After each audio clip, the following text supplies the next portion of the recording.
hey, I'm DC. It just makes it like sound like a little too pretentious. I do DJ. Yeah. Hey, that was the buzzer moving right along. Yeah. We're done with your name. Thanks for having me here, guys. You guys ready to start? I appreciate Yeah. it. You guys Let's ready to do start? it. All Let's right. Welcome to the Second Win podcast. Hey, we hey. are a bunch of basketball junkies here to talk I'm about just a junkie. exactly talk about whatever's on our mind. Okay. And we are Eric, Dan, John, featuring the sexy and talented Bobby Choy. More sexy than talented, but yeah. I would say Today, Dave is out earning money. He's on a job. make that money, Gotta do Dave. what you Make gotta that do. money, Dave. Make a lot of money. Special guest standing in his stead is Standing in his stead. Please introduce yourself. He's a childhood friend of mine. Yep. DC. My name is Danny. Half as good looking as Dave. Half as talented. Half? Okay. Come on. Fully a happy third. to be here today. Very humble. very humble, very humble. I'd say a third. Yeah, maybe a third. I was trying to be generous. really, you know, yeah. morning affirmations for me. Love You know yourself, what I'm love saying? yourself. You are half as good as Dave. We are happy that you're here. John, maybe not, but we are. I Very appreciate happy. it, boys. No, I'm absolutely happy. to be here. How was your guys' weeks? Just quarantine, man. Just staying low, keep my head down. Yeah, man. Just trying to. I mean, the most unfortunate thing is we can't play. Yeah. You can't get in the gym. Like, I mean, you can go to the parks, but there's no rims. Can't go to a gym because they're all closed. All the stuff you can do is just work on your ball handling at home, I guess, or watch the news wire what's going on in the world of basketball. So I don't know if you guys were able to notice, but Danny has a hard time walking today. Oh, Because yesterday, What happened? 4 of us went, and you know how I called you yesterday? I'm like, dude, I want to play some ball, right? And so we played at an outdoor court. They had rims. You know, it's not like LA where they take everything down. Dude, you in guys LA, go? they Where'd you took down all the rims off of the backboards. Yeah, you can't do anything. That's crazy. That's crazy that they would. most of the rims in my neighborhood have already been damaged from me just From you, yeah. slamming. Oh, I'm cool. sorry. figure. No, I'm Let's sorry. dance, Yeah. So anyway, we played 2-on-2. It got Boom, competitive. shakalaka. And Danny, when's the last time you played basketball? Over a year ago. How do you look, John? He was all right. Yeah? He's all right. He changed his form. Change his form. He used to shoot like a frog. Yeah. Like a frog. How does a frog shoot, John? Like the legs all down and Gotcha. Imagine John shooting just a little bit better. mine's not bad. Actually, I'm trying to change mine too, but I want to get awesome like you guys. So you guys got to coach John because he's the last hope for Korea. You know, He's the last. He's the hope. last hope. If I'm then the last Mary. hope, holy shit! Yeah. Korea's not a good spot. But we were talking about COVID, and I read an article talking about because the NBA season's coming up, about the vaccine.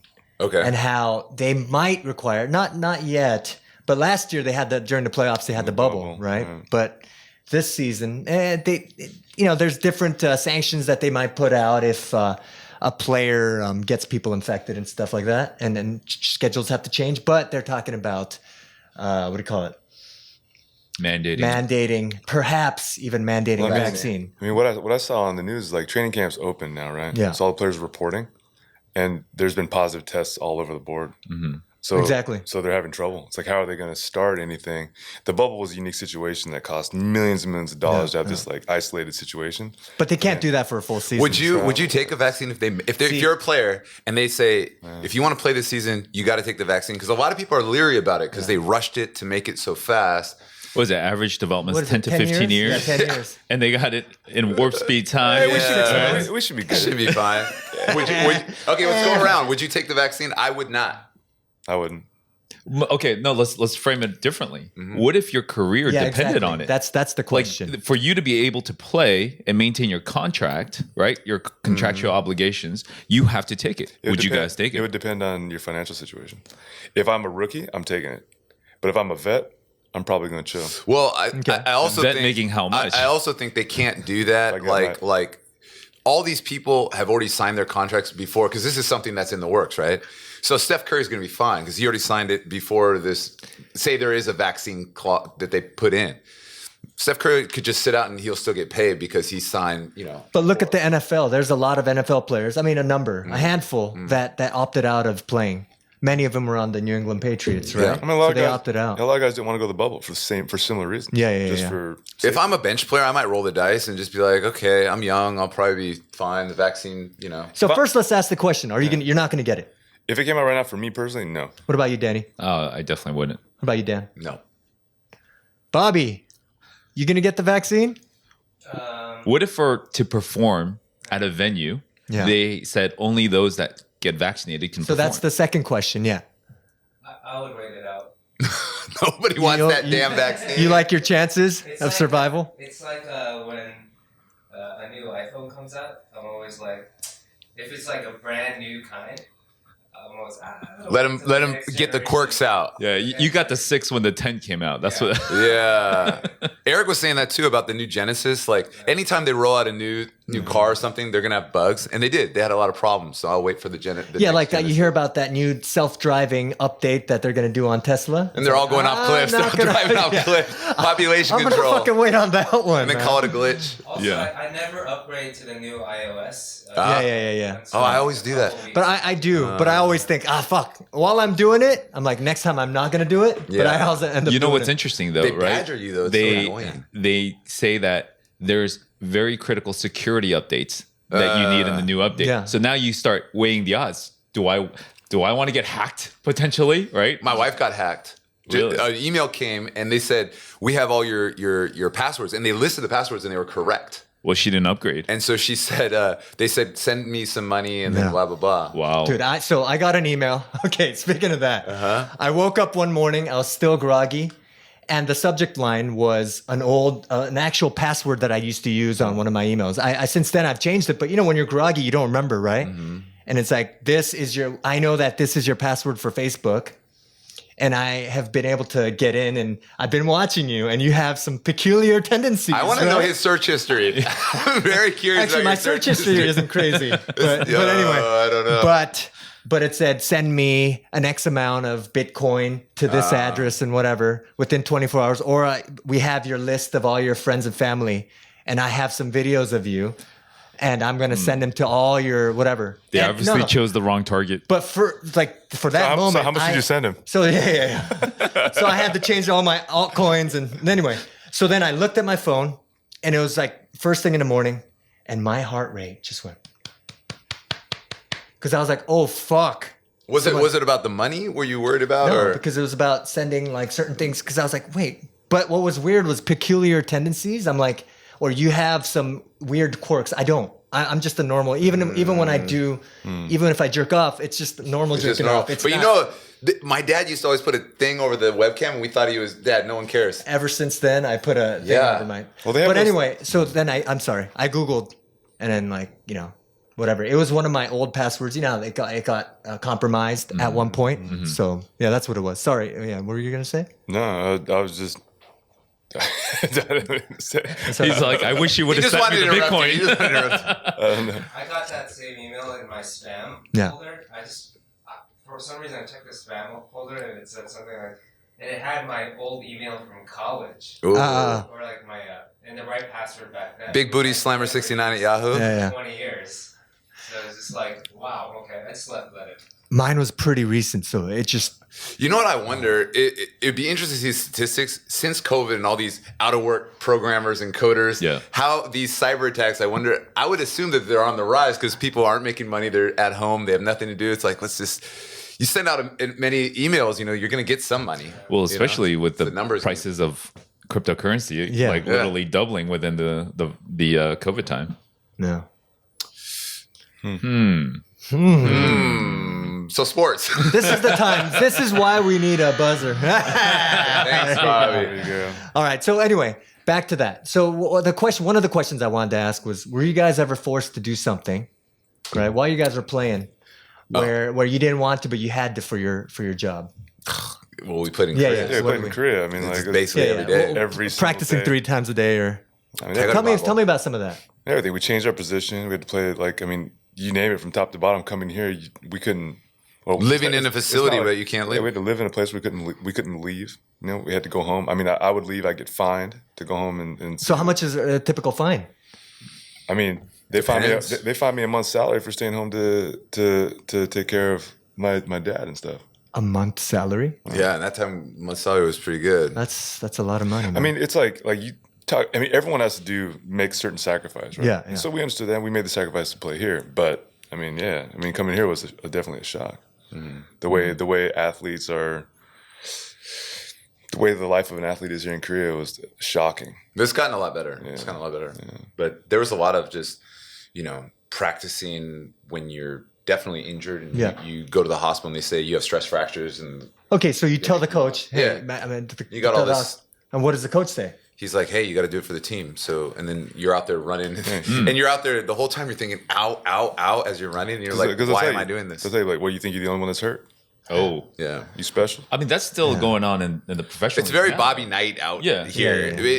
They've moved on the rest of the world and realized that athletes are people. They're not foot soldiers. And so I think motivation, it's not the stick anymore. It's the carrot. Like they're using the carrot more all around the world. In Korea, they're still using the stick, but it's changing. It's changing. The tough thing is that Korea's had incredible results with this technique over the history of sports in Korea. For a really small country to have the success we've had. That's true. So it's like, well, I mean, can you say, like, hey, this doesn't work? It has in Korea. It's been very, very successful here.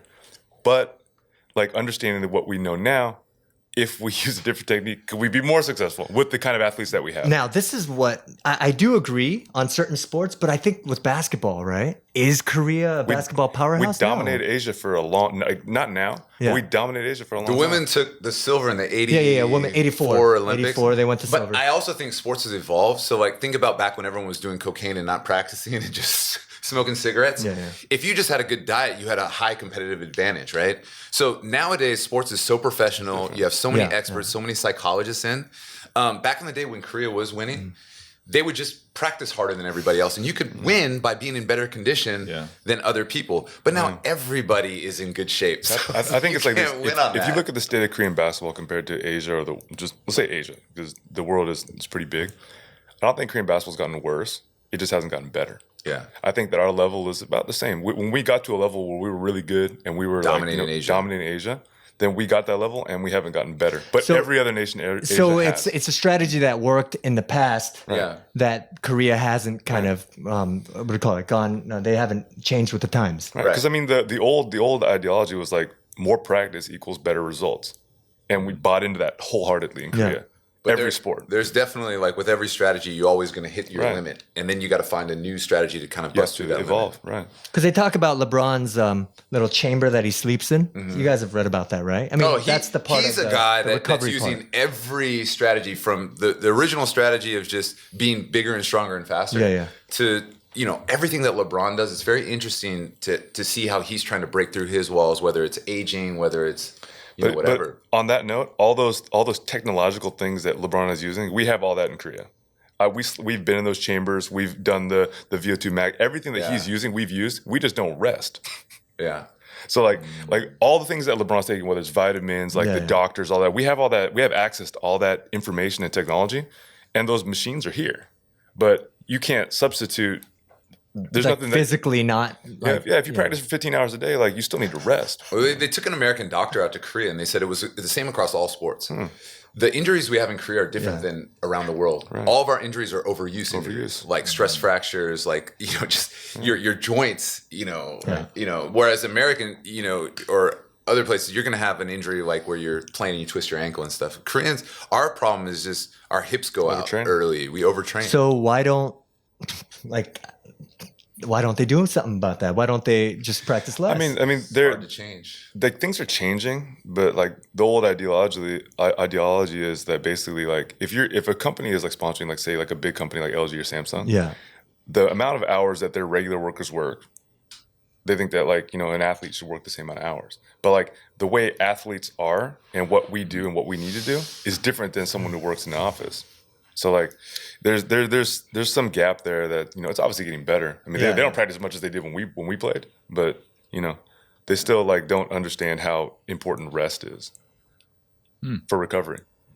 Because I mean Korea's got an amazing like bed like of athletes here. Like everyone's like, oh, we can't compete. No, we can. We have. And like if we incorporate some of these new ideas, some of these new rest techniques and whatnot, I mean we could do even better than we've done. I think this is a good segue into the topic that you brought up. Right? The topic that you brought up a while ago that you mentioned, because I think that's a great thing. No, that's a great segue. I was thinking because like a little while ago I was like preparing to move to Europe, so I was like looking into coaching over there, and you have to have a certain amount of like they were asking for my certification qualifications, and I was like, well, I played. And they're like, okay, well, do you have any licenses? And I was like, no, but I can go and get some, right? So I had to go through some certification process, and I got certified by USA Basketball. But then getting certified through FIBA is like a pretty lengthy ordeal. Then you start looking at other coaching, other leagues around the world, what the requirements are for coaches, for assistant coaches, for managers, for whatever it is. And it's not all the same. But if you go to the United States, they if you're going to be an NCAA coach, they require like a bachelor's degree, right? Okay. But for the NBA, they recommend it. But there's no actual hard. So if you look at like you're an educator, at the end of the day, you're a teacher, whatever level of coaching you are, whether you're making $8 million a year like John Calipari, or if you're making like millions like Phil Jackson, one of these guys, right? You're still a teacher at the end of the day. So a teacher at a university, a high school, what are their requirements? They have to learn how to teach. Yeah. But basketball coaches don't have to learn how to teach basketball. And you may be a great basketball mind, but if you can't teach someone, then you're worthless. Or do more harm. It's also interesting that you have to be to coach college, which is a lower level. The requirements are higher. You need a bachelor's degree, and then the NBA. That's the funny part. And it's probably because a lot of NBA players, great players, just came out of high school, like Moses Malone. It'd be hard to say Moses Malone, you're not qualified to coach, right? At the NBA, but he wouldn't be qualified to coach in the NCAA. But they would probably make an exception. Right, or they would say he's on the process of working for his degree or something. But then you have a lot of guys that they aren't teachers. So like there's teaching techniques that you learn in school, like on how to instruct kids and how to reach these people. Because if you're at the NBA level, like you're not only like the leader of a team, an educator, but you're also like the representative of this multi-million-dollar company. Yeah. So I mean, it's no qualifications other than the fact that you used to be able to dribble a basketball. Right. So I mean, if I'm asking you to lead a company, you look at what the requirements to be a CEO. Obviously, experience is important, right? But like to get that experience, you're not going to get in the door unless you have certain degree qualifications or whatever it is. But in the professional leagues, don't you think that because it's actually an entertainment business, that they're looking at a different qualification, right? Because you're managing talent. You're managing a lot of these talent. It's not necessarily that they're trying to go to a different level, like from college. The institution is a college institution. They want to be focused on education as well as certain, their graduation rates, et cetera. Those are very important for them. But on the NBA or any professional sport, that's sort of the holy grail. And you're now managing these personalities, these talents. But they're not even requiring any qualifications that you know how to manage. Just because you're an NBA player, okay. Well, they're assuming that your experience. They're assuming, but there's and even the NCAA requirement is kind of dubious because what if you're an art major? Yeah, you have a bachelor's degree. How does that art major qualify you to teach or manage? Right? Because you look at like that's interesting because if you look at what most athletes major in school, it's not kinesiology, sports science, PE. We don't manage that because that's difficult, right? And even if they did, they got a lot of help. I mean, everyone gets help. I mean, like all this but like a lot of guys don't even get degrees, right? So like if you do get a degree, what's your degree in? Is it going to help you? I mean, it doesn't necessarily have to carry over directly, but if you are a coach guilty at that level, experience is important and like the qualifications should be different, but you should have some experience in teaching. Okay, so what do you say are you proposing that something needs to be done, or what do you feel like something needs to be done? I don't know. I think that there should be some kind of requirement, like some kind of, because I mean, when you look at the NBA level, like this high level, because there's $1 million at stake, they're looking at you as like a business investment, right? Yeah. So like the guy that's leading this business, right? He should be able to take care and manage and lead and educate. They think about McDonald's has a management training program, and you're managing this huge enterprise, and there's no training. I'm not saying you need a college degree. Maybe the NBA should make some kind of training, but it does make sense because for example, right? We're reading about Tony Hsieh, but startups, right? When a startup is small, everyone's doing everything, right? But then when the company starts to grow, like it's just different kinds of skill sets that you need where a lot of startup people don't have. And they need to get training, or they need to hire someone with that kind of management experience, right? So it's a different skill set. I think like these companies are investing. I mean, the coaches' salaries are going up and up and up. They're not getting smaller, right? I mean, NCAA coaches are making millions of dollars at the top level, and like for the companies to look and say, hey, look, I'm entrusting this like if Mark Cuban's looking at their head coach, like Rick Carlisle, like what are the Dallas Mavericks worth? Millions, right? and then this guy is leading this $1 million corporation, you'd want some kind of trust that he has what it takes to educate and lead this team, this corporation, this business to continue to make money for me. Well, the thing about that, I think the NBA should make a program, their own coaching program where, say you're Steve Nash and you don't have like a degree in coaching.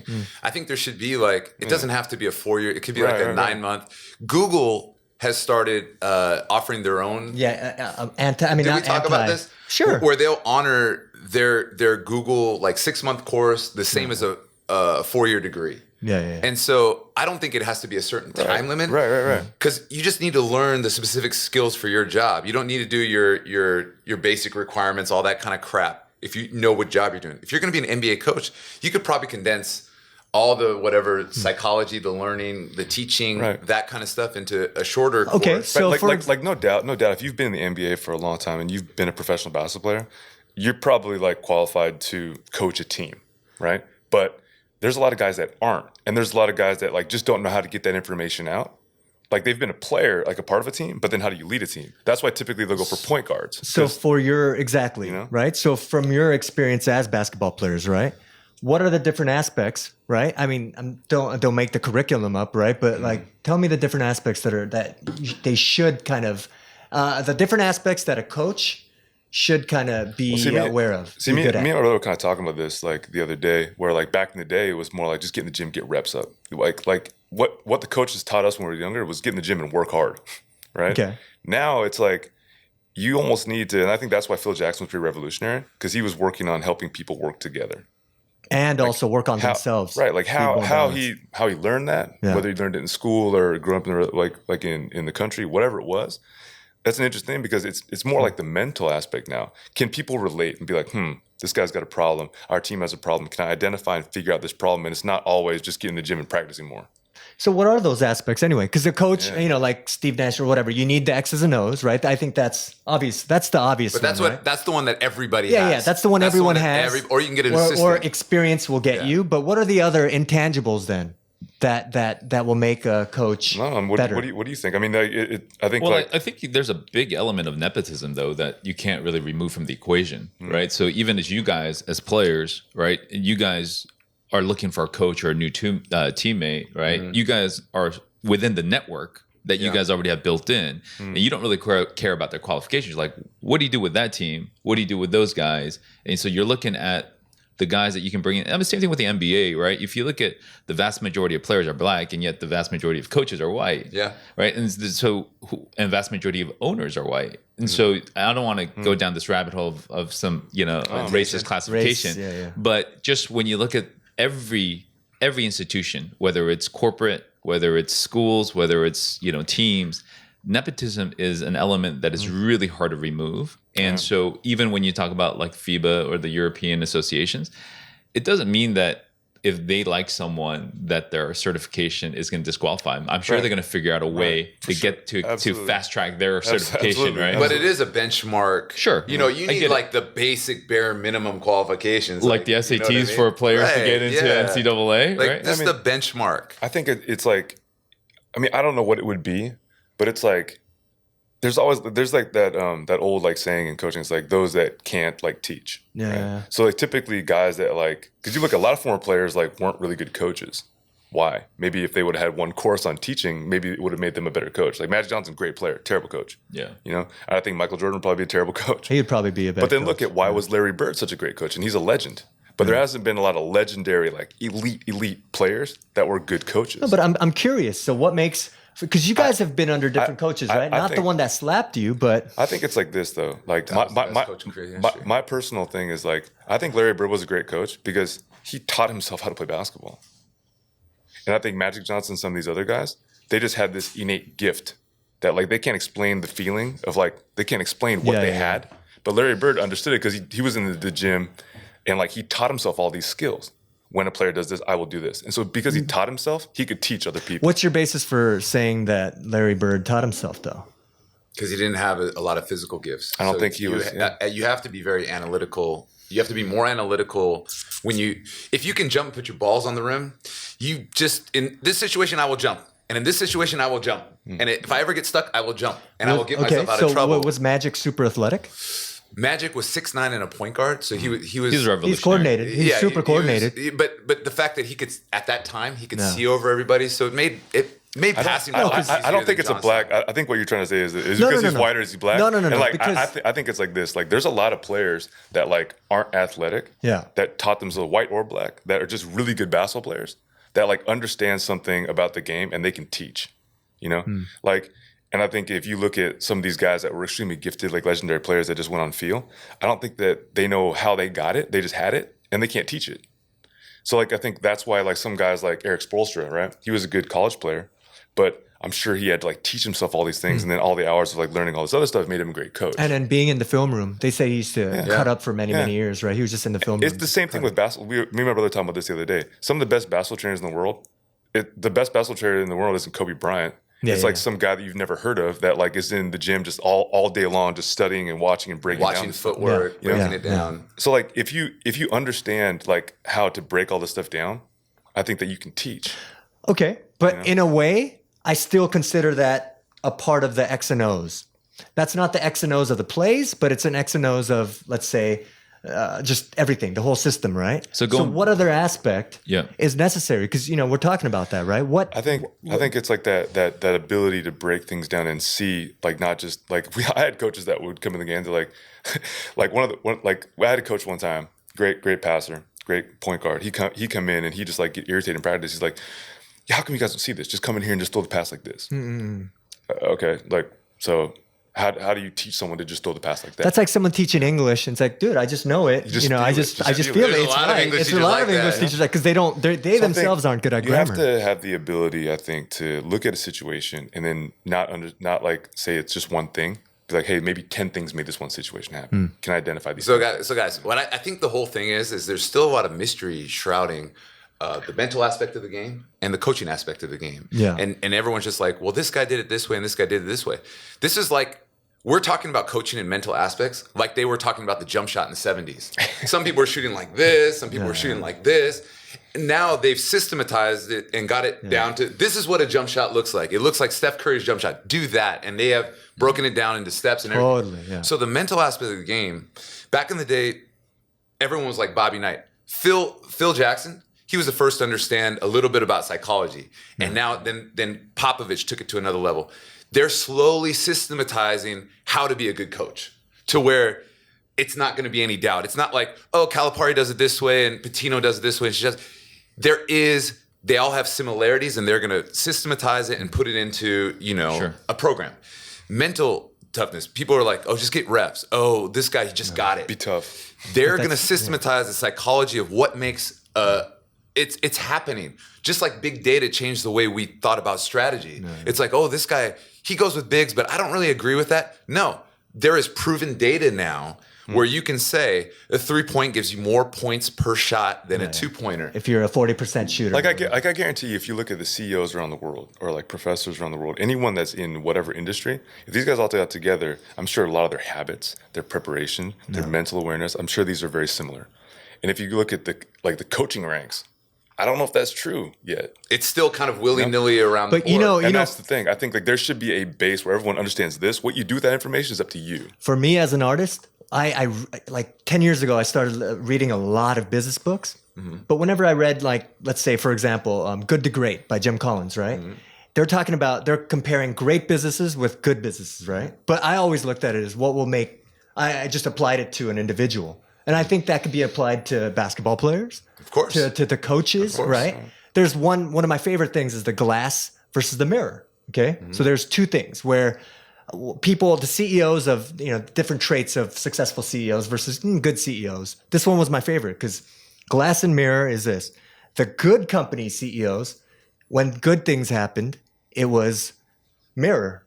It was I did a good job. But when bad shit happened, glass, they blamed all the other motherfuckers, right? Mm-hmm. Whereas the great company CEOs, right, when something bad happened, that's when it's the mirror. Oh, it's my fault. Mm-hmm. And when something good happened, it's not me. Opposite of Trump, honestly. But yeah, it was these people that did all the good things, right? So we look at coaches too.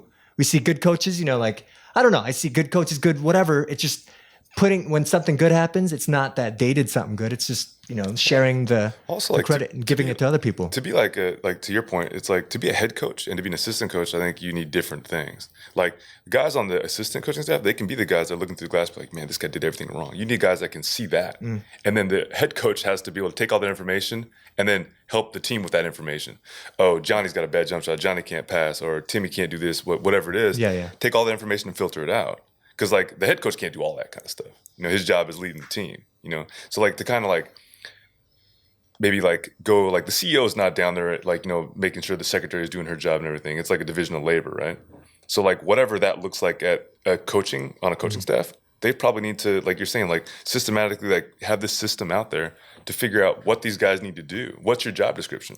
What's the job description of an assistant coach, a head coach, a video coordinator? Like a business is very specific. The CEO, the CFO, all these guys do their job. And then the CEO can do his job good because everyone down the line is doing their job. But I think you make a good point, because on the assistant coaches, right, they might be the COOs or the CFOs, the ones that actually bring structure and some form of, routine, right? CEO could be the visionary. Right. I mean, they may not know the entire X's and O's and sort of the routines that you're talking about. They definitely have a grasp of it, right? But it's sort of like Steve Jobs running Apple versus Tim Cook, right? Tim Cook is operational genius, but you look at Apple products, are they revolutionary today? We're just basically playing off of what Steve Jobs had created, or initially. copying what Samsung's I mean, we're just doing. making it better, faster, cheaper. Not even cheaper, actually, better and faster. But at the end of the day, there hasn't been revolutionary changes that are happening.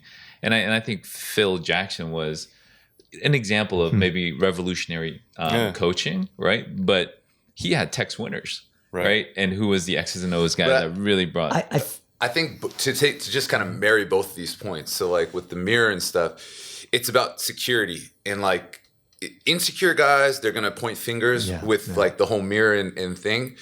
And also a lot of insecure guys aren't going to put qualified people around them because they want to look like the genius. Yeah. Phil Jackson, it was kind of like the invisible boss. He let the players take the credit. He always was talking about Tex Winters as the genius of the triangle offense. And he was cool with that. He was secure enough to be like, yo, if we lose, I'll accept that responsibility. I didn't prepare our team well enough. But if we win, it was Jordan Pippen. It was Tex Winters with the strategy. You hear that about even Steve Kerr, right? Giving credit to all. But then look at like Steve Kerr's pedigree, right? He was a GM.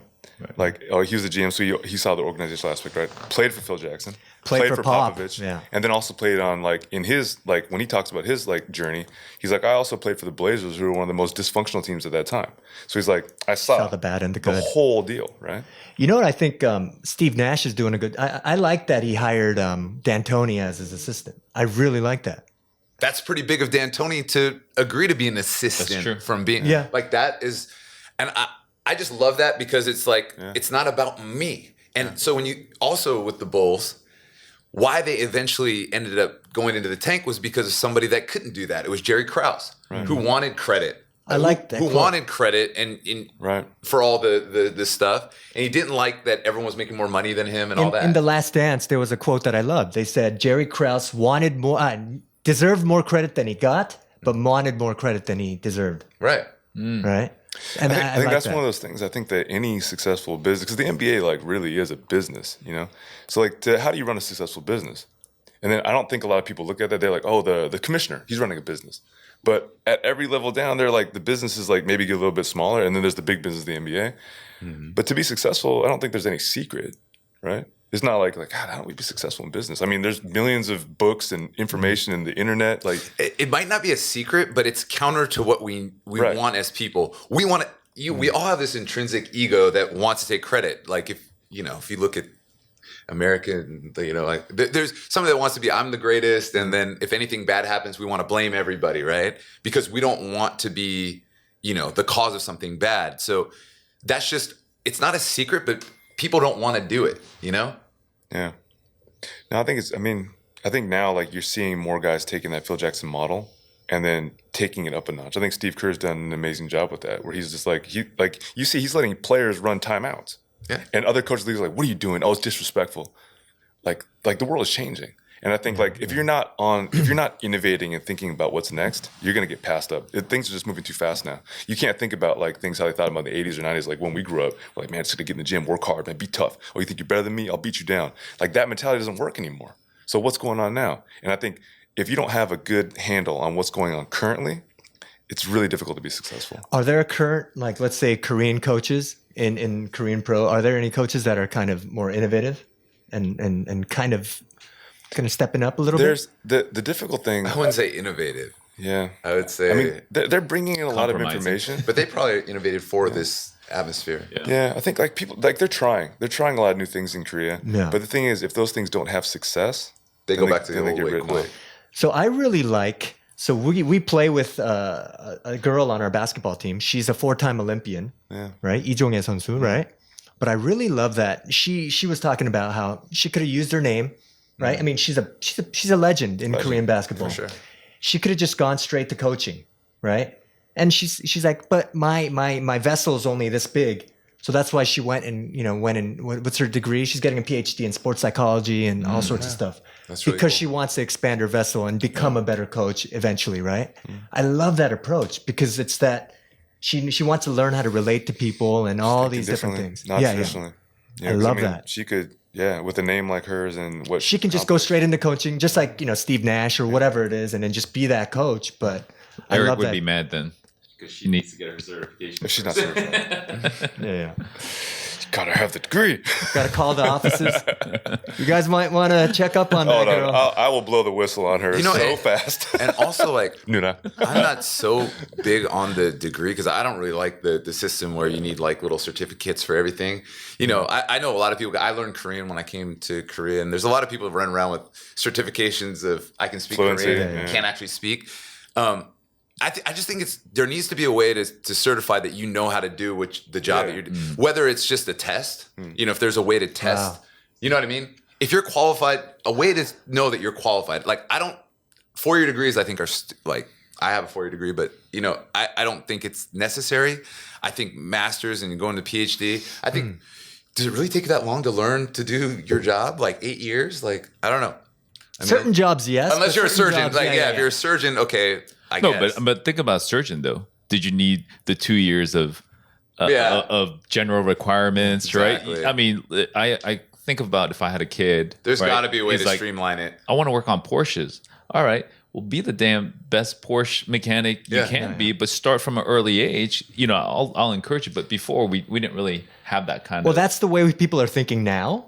But a long time ago, it's no, just get your 4-year. Like, Well, I think like that's like a very American thing. Yeah. Because I remember when I first went to Europe, I was shocked that you meet a doctor who's like 24, like a surgeon, and I was like, how did you become a doctor so quick? You know, Right. like I'm like, what did you go? Did you do 12 years of medical school? Like, no, I just graduated from high school and went right into my whatever I wanted to do. I wanted to be a surgeon, so I went to school, and now I'm a surgeon. Right. But in America, like if you want to become a surgeon, In Korea, it takes forever. like you got to go through this process where you're like, damn, it's like what 10 years from now I might be able to be eligible to get a job. yeah. But like in Europe, like in like a lot of other countries, I'm assuming whatever you want to do, if you identify that early, you can become that. Because Which I love. I mean, like why would you have to take all these general requirements like you're saying if you know that you want to be a mechanic or you want to be an engineer or a nurse or whatever? Like how's Spanish going to help me if I want to be a surgeon? You want to be a surgeon in that? You know? But on the other end of that, some of it I feel is necessary. Some of it, yes. There are things that you all a learn. balance. There are Yeah. good things that you learn. But how many future guys that are going to cure cancer are discouraged by the cost and the time? 100%. If you come from modest means, you're not going to go that 8-year path and go into debt for the prospect of then competing, Right. not becoming a surgeon, but competing for the chance, chance to right. become a surgeon. It's Right. a pretty big. Just go to Vegas. No, at the end of the day, it's the reward at the end of the tunnel, right? It's the same sort of discussion that the U.S. has with soccer. Soccer is the most popular sport in the world, and yet why can't MLS, the U.S. Professional league, sort of get to that next level? But when you look at the salaries that these players are getting paid, you can look at like guys like Odell Beckham Jr., who was a standout soccer player as a child, but chose to go a different path because the reward at the very end of the tunnel is too low. Yeah, I didn't know that about ODB. And that's the whole thing. Popularity drives money, and money drives the industry, right? So, like soccer, even though it's the world's biggest sport, like you're going to discourage players, young players that are talented, are going to go to the sports that can give them the payout. And then even if he was the best soccer player, like he wouldn't be Odell Beckham. No one would know. Yeah. I mean, I knows? I don't know. I think if Odell went into the MLS, a personality like him can carry it. Because when you look at the MLS, you don't have this character that like is Zlatan last year. like in boxing, right? he's Like not American. 50-0, right? Like some dominant player that really carries the league. Like you look at NBA, you've always had that. You But know, they're soccer as a whole, not American soccer. Soccer as a whole has those characters. Ronaldo, like American these soccer big is the guys. issue. Yeah. yeah, American And soccer but doesn't. even if you look at those big guys, like the big personalities, the average American doesn't know about them. Eric tells me about all this. Like I like Eric watches soccer. Since we went to the World Cup, I've been. Eric must be really bored. But Eric will tell me about all this stuff that's like outrageous. I'm like, what he did? What he's sleeping with who? Like what? They traded him for that? You know, Damn. tax evasion. I love all Maybe he's this just kind of jealous. stuff. But the average American, I guarantee you. I mean, maybe it's changed since I've been gone. I don't think they know about all this stuff. Oh, So for sure they don't. I don't know that Odell would have made it any different if no one's watching the MLS. No one knows what Odell's doing. Like you look at like one of the like probably one of the biggest like unfortunate stories of like American soccer is Fredy Adu, right? This guy was like a prodigy, right? A prodigy, and he was getting calls from like Manchester United, a huge club. Yeah. And he decided not to go, and then his growth was stunted. And now he's played for like 16 or 17 pro clubs. Yeah. and like he's just turned into a nobody. And he had like a Nike contract. He was the darling. Dude, he was at like 16, 14. 14. Yeah. But at that age, you have to go into a place that will teach you how to play. You have to go into an academy like La Masia or like Manchester. You have to go to a place where they're going to develop. Well, these, because you know, all those good players, they went into the system. They went into that farm system at like 10 or 8 or whatever. the good players in Europe, not in America. No, no, now, that's what I mean. Now Yeah, in yeah. America, you got guys like Dest, Yeah. like Pulisic, like you got all these guys that are going early. And now we have an American player for Barcelona, Juventus, yeah. like Chelsea. He just scored, I mean, the American guy. Yeah, so I mean, it's like, you know, you look at what's going on now, and like maybe in the future we can have that, but like we missed such a great chance because like America's taking like retired and older guys, second half of their and careers. it's always been that way. I think part of it for Fredy Beckenbauer, Adu yeah. was because he was wasn't he a what's that? What do you call it when you Immigrant? are running? No, not just an immigrant. When you're running away from a political system. Refuge. I think he was a refugee, and he was part of like some lottery system, and they got lucky, and they were able to come to the U.S. I remember reading something like this. I could be wrong, and that's how they luckily came to the U.S.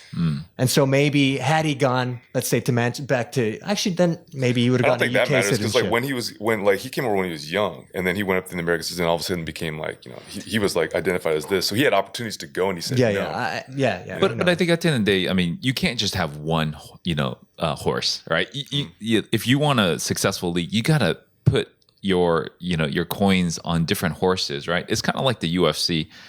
They bring up like Ronda Rousey, right? She was literally the most prominent, factor for women's MMA. But when she got knocked out, boom, they went on to Holly Holm, they went on to Amanda Nunes. Yeah. Like they grew different prospects to be that kind of the horse that leads the whole stable. And that's what I think is missing with MLS. I hate to go on a tangent here, but No, I like this tangent. I like It's good. I'd It's- agree. and I got the info on urbanpitch.com, by the way. A little I mean, I think- plug for my I think- friend. What is that site, Danny? Well, no. No, I think it's true because like, you look at the NBA, right, and like they've identified like LeBron James and like these future stars like Steph Curry and Devin Durant and whatever. They have guys that can carry the league. Soccer doesn't right now yet. They need a Ronaldo, a David Beckham. Yeah. They need a LeBron James type character. A homegrown one. A homegrown, And that's like not like a Christian Pulisic that's going abroad either. That's like staying home, I think. That's It's- like- but That's like the problem with like the way Korean soccer was before, because when they had a good player, Korean soccer would kind of block them in the past from going over to Europe. see, like Americans, like they're not blocked from going. They're but not, yeah. It's like they're just. I think like if you look at like our most capped, like most prolific goal scorer, like Landon Donovan, like he tried, and a lot of Americans can't go over and become whoever they need to become. So he's like dominant in MLS, won however many MLS But cups. I don't think it's such a mystery, guys. Like I think it's just basketball has a huge pool of players. There's a ton of people that play basketball. There's a ton of people that play like football, American football.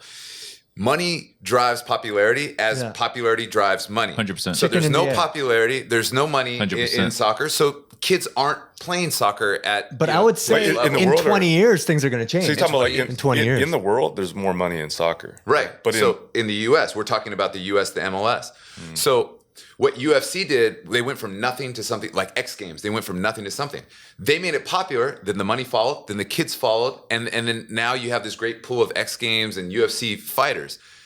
Is the MLS mismanaged to where they haven't figured out like that Dana White model to make it popular so more kids start, and then there will be money, more people, watching online, buying jerseys, all that stuff. It's funny because it's the same thing with golf. Golf was dying before Tiger Woods. Yeah. And Tiger Woods just Popularity. ignited a whole, but there was an element of Tiger Woods. He was so dominant. So like when you realize that there's this mythical figure, right, that's like dominating the sport, you may not be into that sport, but it's kind of like you're into chess right now. Right. And you see this it's totally crazy chess player who's just phenomenally like a savant, right? And just outclassing everyone. You want to see that. I don't care about AlphaGo, but when I see, the top AlphaGo player being beat by, I don't even know what that a is. machine, it's the Google, Go. yeah, Yeah. Hadoop, right? Hadoop. And it's just, I don't know, people love the storylines of seeing someone so dominant. And it's like Roy Jones Jr. I could care less for the guy, but he was so cocky, you almost wanted to see him get his ass whooped. And so you tune in. I wanted and you Mayweather care. to go down. Oh, I'm sorry, Mayweather. Mayweather is who I meant, yeah. But it's funny, outside of those big names, who do you know in boxing? Yeah. And that's why they're fighting non-boxers. Right. And that's why those are more popular than the actual trained guys, because there's Yeah. no popularity, and that means there's no money in the sport. And that's why Mayweather's going to box Logan Well, Paul. it's interesting in February. because in Korea, like our sports industry out here is huge. Yeah. But like, and the players' salaries are going up and everything. But like the popularity, it's like an interesting thing because like the Dallas Mavericks and these, I'm sure the MLS franchises make a ton of money as well. Like I don't know, do they? Not too much, because for a while it was like AEG Onshoots and like Kraft. They own multiple teams to kind of support the league. But right now, I mean, everything has phases, right? So MLS is in a different phase now, because now they got new teams like LAFC that are just Miami. Yeah, they're doing an incredible job of marketing, and they've got a tremendous fan base. So what's right for now this phase, right? And what kind of plans can you implement now to kind of take it to the next phase? And I think that's kind of the crux of where they're at. They just raised the minimum salaries this year, but with COVID, again, we're going to see drops. So is this going to stunt sort of the progress a little bit longer? Well, it seems like with all these sports, I mean, like if fans can't come, everyone's gonna take a hit because that people aren't gonna be buying anything. Not right? chess.com. But then like that brings in this like esports. Are you getting paid? Like you should. You can do like chess.com, esports, any esport. You can sit at home and you can still have tournaments because you don't have to go to a place to watch these guys play. You can really like download or just watch their live streams on YouTube. And then, so I mean, are these kind of sports even going to be relevant in 20 years? Well, I think if you think about it, though, we go back to revenue and monetization. It's funny because when you look at the Tyson fight, it was a top pay-per-view of 2020, and they did about over 1 million buys. But Jake Paul's fight with KSI did over 1 million buys. So when you look at the Tyson card, who really brought in the draw? And so when you think about that, you're like, these YouTubers, these celebrities, the new age celebrities, right? They can pull in an audience to anything they do. What if they did a chess match? What if they did an MMA match? What if they did a tennis match?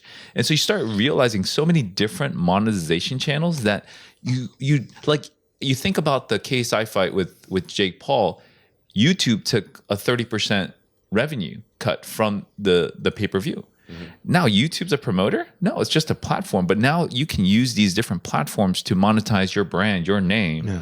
And it just opens up a whole new world. So you wonder if these guys, like these YouTubers, these famous guys, like whoever, there might be some guy that's like amazing at like interior design, but he might have like 5 million followers. He might be boxing some dude next 100%. time. Exactly.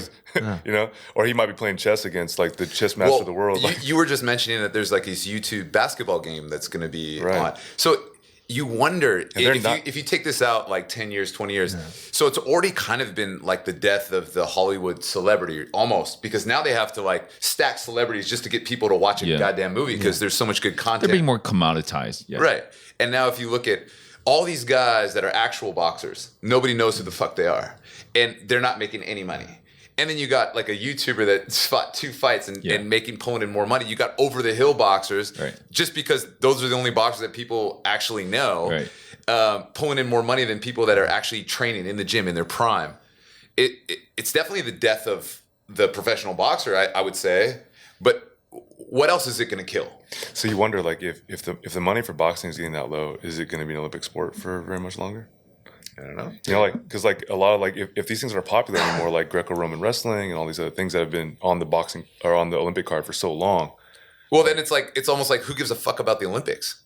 Half the sports you don't want to see. I would anyway. say people don't care about the Olympics as much. Yeah. Because when I was a kid, sure. when we were It's kids, huge. the Olympics was a big deal. It was a huge Well, thing. it's not a zero-sum game, right? I mean, all of these channels, all these sports, all of the national competitions, whatnot. It's all about how they're going to grow their audience, right? I mean, our audiences, they're consuming more hours of content, every year, and there's still a lot of parts of the world that don't have access to the internet, right? So imagine they come online. There's still so much more that people can consume. I don't think it's a zero-sum game right now. It's just a matter of who can elevate their game to get the audience. Well, you look But at how does rowing survive?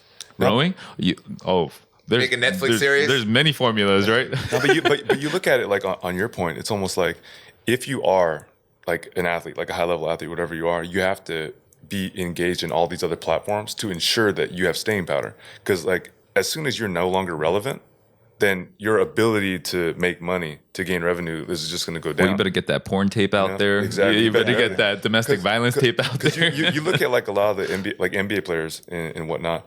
They have like podcasts, they have YouTube channels, they have all these things, and so they're hitting it on Instagram, on YouTube, on Twitter, whatever. They're everywhere. Yeah. That's another topic that I wanted to discuss down the road is the besides the side hustle, it's that monetization and marketing of athletes so they can. It's almost like those side hustles, like Instagram and stuff. Now they're like almost necessary hustles too. Yeah. Like if you're an actor, you got to have like an online presence to like let them know that you're worth investing in. Yeah, because like you look at like these guys that have like athletes that have like these incredible followings, like Ronaldo, like Zlatan, like all these guys, like they're so powerful. Like whatever they say, do, or whatever, like seconds, minutes of their time is incredibly valuable because people, when they're consuming content online, they're only looking at it for like a fraction of minutes, right?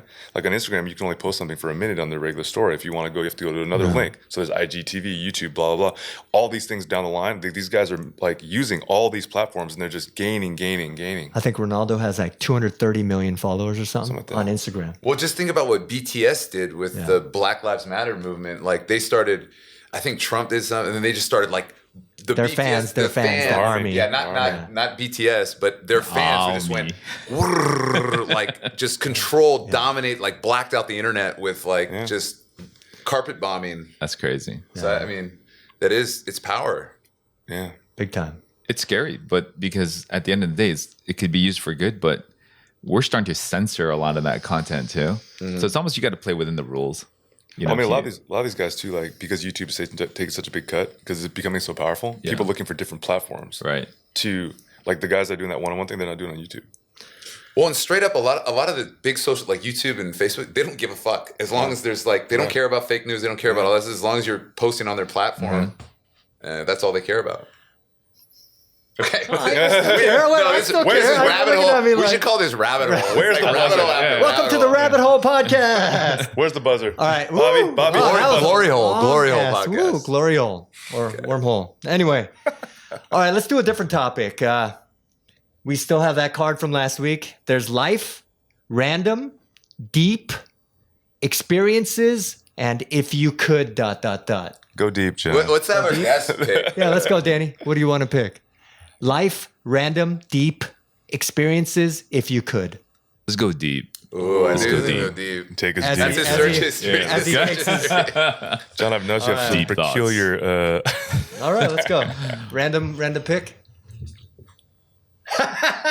Is it let's do random? Is it Yeah. random? Second It's one. weird how he just kind of picked it at the very end. And the second one. How All right, random ready? is it if it's the There's no last card? conspiracies Actually, here. It doesn't look random. What's to me. what was it? Shit, I just put it back in. What's the most? Sure, John. Oh, there you go. I found it again. How random can it be? What's the most illegal thing you've done? Oh. Let's cut the show now. Okay. John, why don't you start? I'll start. Okay. Shit. I don't The know. most illegal thing. This is a tough one, huh? Let's do a different one. This is kind of. No. As soon as he gets on, As his soon as random pick. He's, Well, no, I don't mind. wait, should we The start? podcast has Should we been start with canceled as the hosts have been implicated on some crimes. Color He bars. just kicks down the door. We've been tracking this Okay. guy. All right, there you go. Pull out, John. Random. Who are the 3 people you want on your team if there was a zombie apocalypse? Oh. 3 people you want on your team if there was a zombie apocalypse. Real people, or like, can we go like what? Like No, you can't go Rambo, and because Rambo will kill 100 people. That's what I was. With one pistol. But you know the problem is if Rambo, what if he gets bitten? Then it works against you because That's he's true. turning the machine. Yeah, That's true. Okay, so real people. yeah, real people. This is sad because there's 4 people in my family, and I wouldn't take my 2 babies. They would be absolutely Yeah, dead keep weight. them. And, you know, I'd like to take my wife, but I feel like there's people that would better be able to defend me. It's all about defending me. Yeah, I mean, in that question, I almost think I'm alone, and I need to No, survive, you have to think right? that way. You can't. You got it. You can't do political like all the like family. Oh no, I'm gonna Yeah, like. if leave I'm my gonna dad die, I alone. want to die together with my family, with my babies in my arms. Oh, let's say what are the basically 3 sure you're people? gonna Okay, die. Yeah. who are the 3 people that are going to be surrounding your family, your loved ones? Okay, that's that you're better, that's that you better. want. Bear Grylls. Bear Grylls. Bear Grylls. I thought about Yeah. that. That's So we are taking mythical creatures. Is he? Are we take people we don't know? I take Bear Grylls and a unicorn. Okay, let's take it. He just said you can't take Rambo, but he's taking Bear Grylls. Bear Grylls are real. Is he? He's real though. He He's a can. real person though. Fucking okay. There you go. All right. Oh, so it can't. You would have to say Sylvester Stallone. You couldn't say Rambo. Yeah. Okay. I'd But probably Sylvester Stallone. probably would be take Jocko completely Willink. useless. Jocko you know. Willink. Yeah, I was gonna say John Wick because Maybe David Goggins. I'm gonna take every Navy SEAL out there. David Goggins. Yeah, I would want at least one Navy SEAL. I don't like think I'd one take David like. Goggins though, because he'd be like, "What are you gonna wake up and be a bitch? You're gonna go there and find the zombie? Where are you running to? We're gonna run 100 miles. Yeah. Okay, real quick speed round. Who's gonna start it? Well, Bobby already. started. Bobby started. Go Oh, ahead. let's start with one each. Oh, let's do a draft. Okay. Okay. And you Draft. You can pick 3 people. You can't take. snake draft. You can't take what another person. So Bear took. Grylls, it's on you. Oof. Sorry, Danny. Jocko Willink. Who is that? He's a Navy SEAL guy who, Navy SEAL guy. He fought in different tours, Theaters? and he has his own podcast now. Okay. I'm taking the dude from Survival, the Korean show Jungle Bupchik. Okay. I'm Oh, that guy. Right. What is it? Kim Byung-man? Kim Byung-man or I something. think so. yeah. Yeah. That dude can climim trees, can do he everything. can do foraging, whatever. master forager. He's an like a acrobat. MacGyver. He's like a Korean great. MacGyver. He's great. Go ahead. Can we take people that have to be alive? They have to be alive and real people. Yeah, there's people right now. Oh, I was gonna take a dead dude and put his body over me, so it looks like There you go. hiding That's- under the you dead can body. do that. You can do that. Interesting strategy. Jeez, this is a tough one. Hope you don't have to run away from anybody.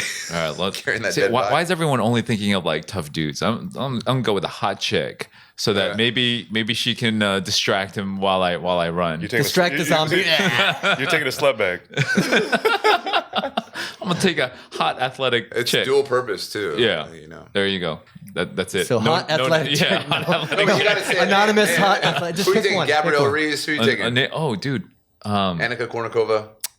Dude, one of There's those hotter MMA. than that, right? Are there any hot You MMA? think, You like, want you take Ronda Rousey. Rousey. Yeah, Ronda Rousey would think kick like my Ronda ass. She's not really that hot, but Ronda Rousey's like Unless you're into 5'5".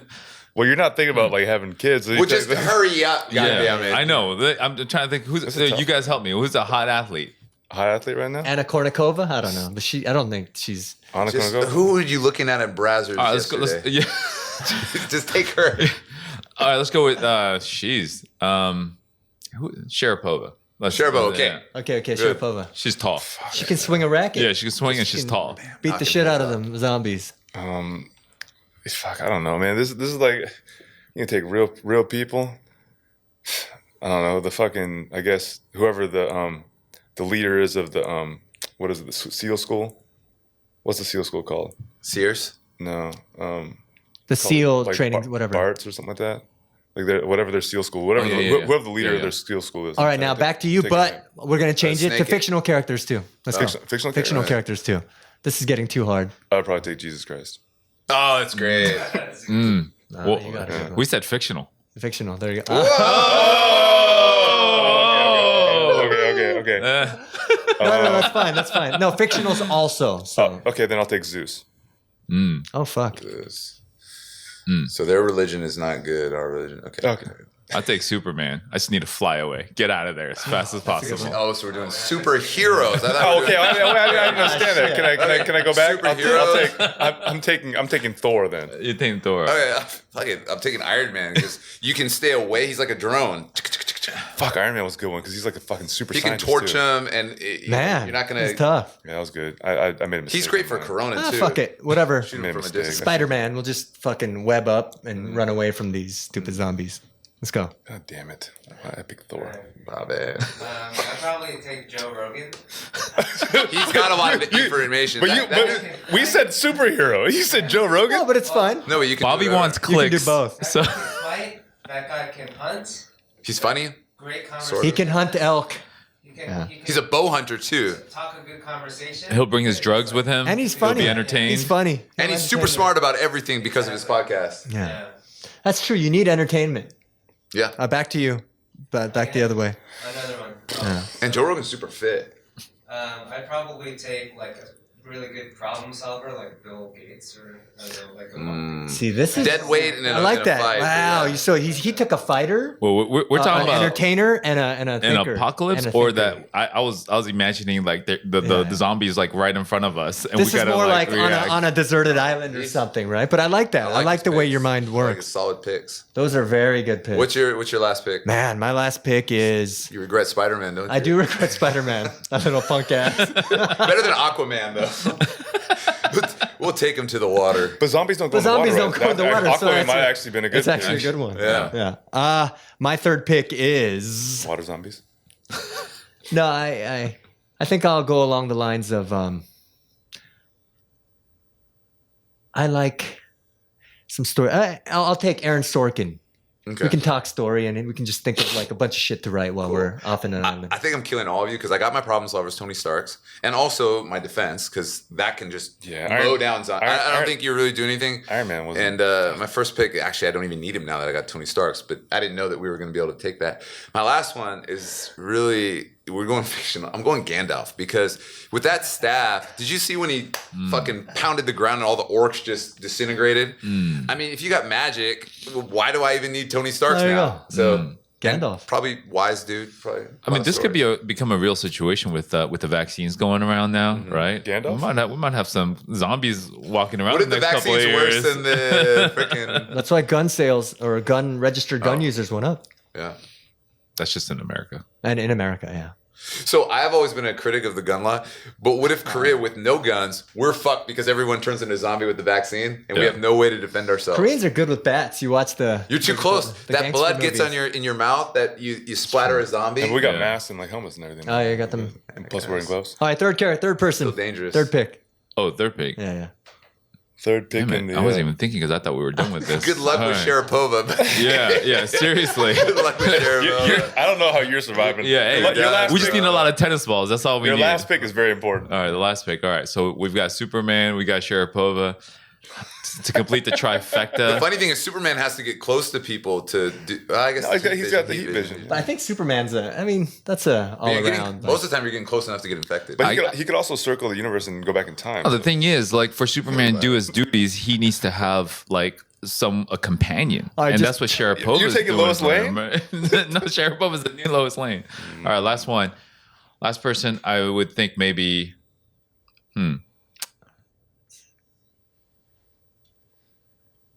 One of the Ghostbusters. They're gonna bring their what they call that the ectoplasm. Ectoplasm. Yeah, that's it. We're going Which town. Ghostbuster though? Was it Dan Aykroyd? Oh, so you're going with the old Ghostbusters Oh, because yeah. they're men. Yeah, You yeah. don't want the new Ghostbusters because it's women. Absolutely not. He already has One girl for our group is I would fine. love to dissect your picks because it's interesting you said super hot chick, and then you say it's for Superman, not for you. Yeah. But then why does she need to be super hot if it's not for you?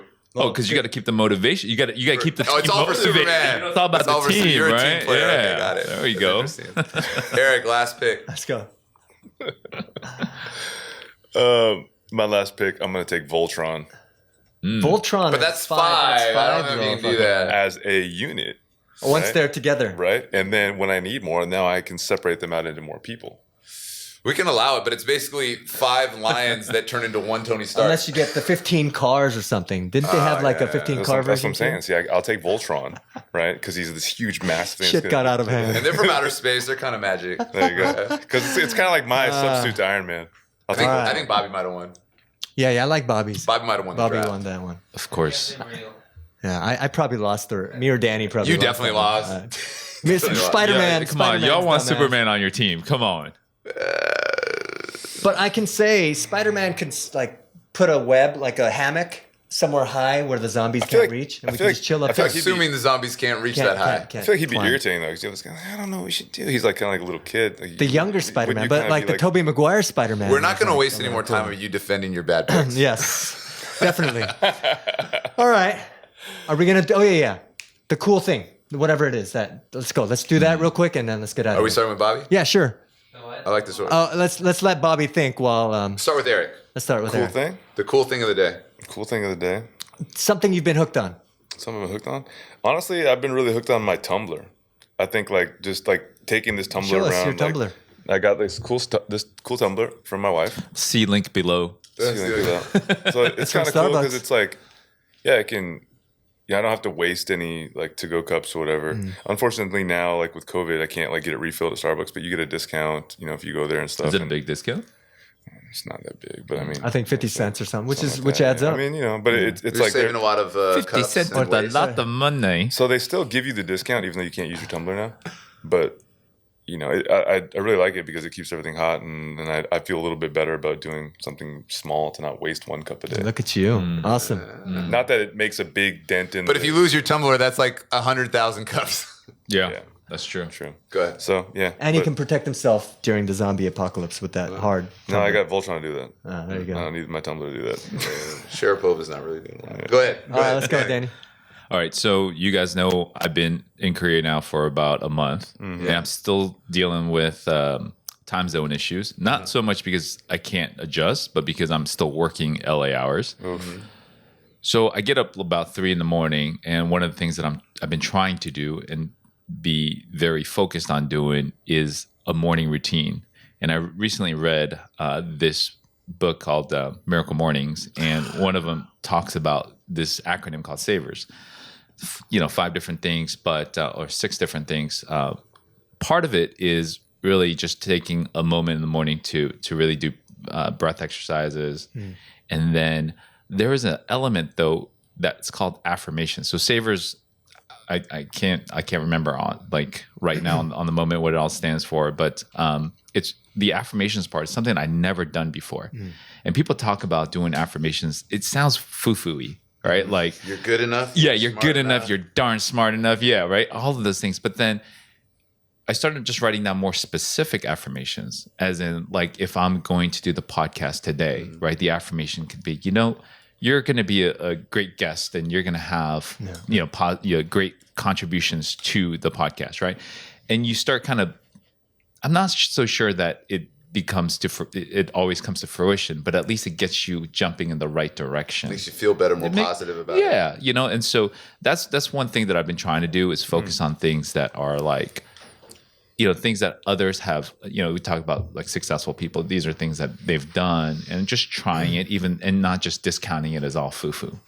That's That's huge. very nice. That's huge. We have so many mental blocks that if you just try it, maybe it works. Maybe it doesn't, but we're so judgmental about things, right? Yeah. Before we even delve into it, at least give it a shot. If it doesn't work, if it's not, even meditation is not for everyone. I think it's really hard. And I've talked to a number of people that have tried it for months and find it really hard.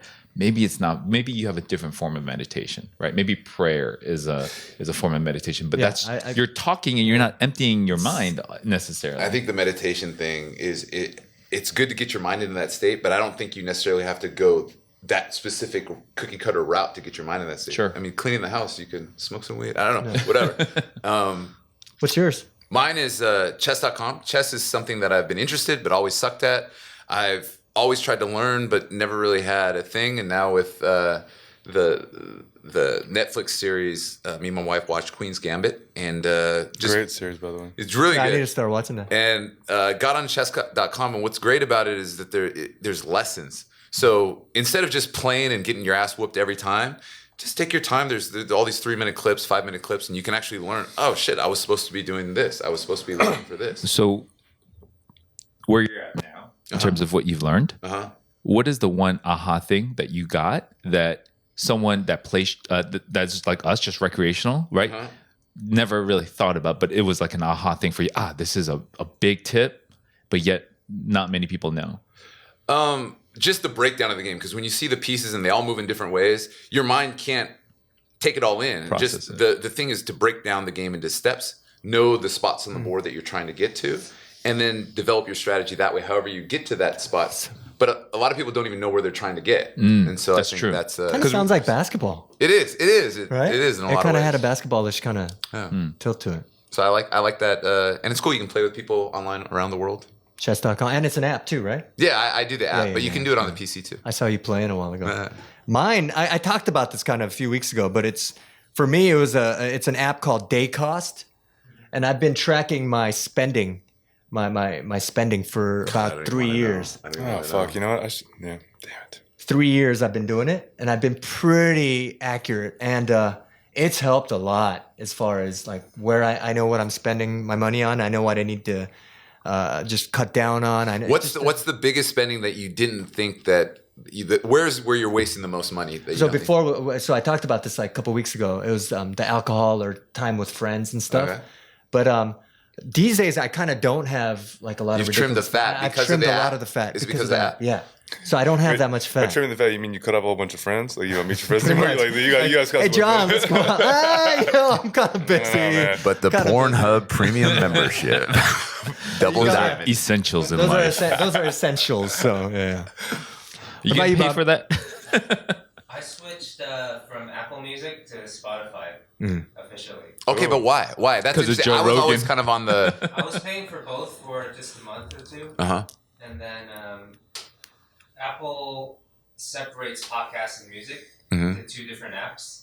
Oh, jeez. Spotify, it's all just one app. It's just a lot easier. So can I just take that one further? So somebody one of my friends just paid for the YouTube Premium, and basically all the podcasts, all the music you can get on YouTube. And with the premium thing, there's no ads, and you can even turn off your screen. So a lot of times when you turn off the video, turn the screen off? the music stops, Right. That's huge. and the video stops, but not on the premium member. So did you consider the YouTube option? I didn't consider it. No.